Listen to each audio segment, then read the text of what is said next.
Hello everyone, আসসালামু আলাইকুম। এই সিজনে বাঁধাকপি আমার বাসায় আমি যেভাবে বেশিরভাগ সময়ই রান্না করি, আজকে সেই রেসিপিটি ঝটপট আপনাদের সাথে শেয়ার করব। তো প্রথমে দিয়ে দিচ্ছি তেল। আমি এখানে সরিষার তেল দিয়েছি, আপনারা রেগুলার সয়াবিন তেল দেবেন, কোনো সমস্যা নেই। আর দিয়ে দিয়েছি এলাচ, দারচিনি, তেজপাতা। একটু ফ্লেভার বের হওয়ার পর দিয়ে দিয়েছি পেঁয়াজ কুচি। পেঁয়াজ কুচিটা একটু নরম হওয়ার পর বাকি মশলাগুলো দিয়ে দিচ্ছি।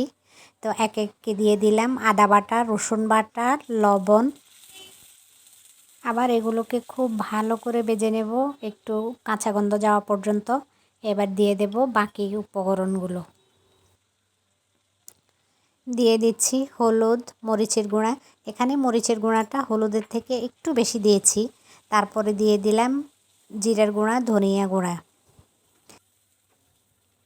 মশলাটা ভাজা ভাজা হয়ে যাওয়ার পর মুরগির মাংসটা দিয়ে দিলাম। তো মুরগির মাংসটাকে উল্টে পাল্টে মশলার সাথে মিশিয়ে নিচ্ছি। এবার এটাকে ঢেকে রাখবো 5 মিনিটের জন্য। ঢেকে 5 মিনিট জাল করব।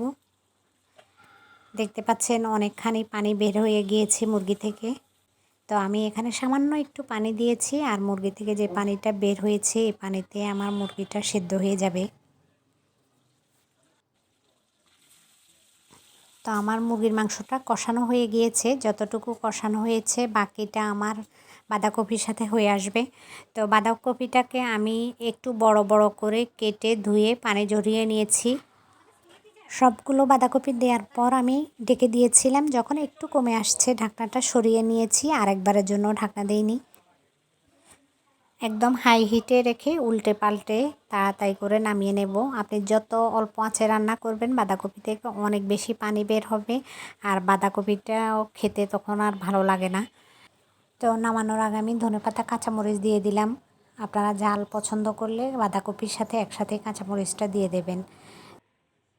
আশা করি রেসিপিটি আপনাদের ভালো লাগবে। তো সবাই অনেক বেশি ভালো থাকবেন, সুস্থ থাকবেন। আল্লাহ হাফেজ।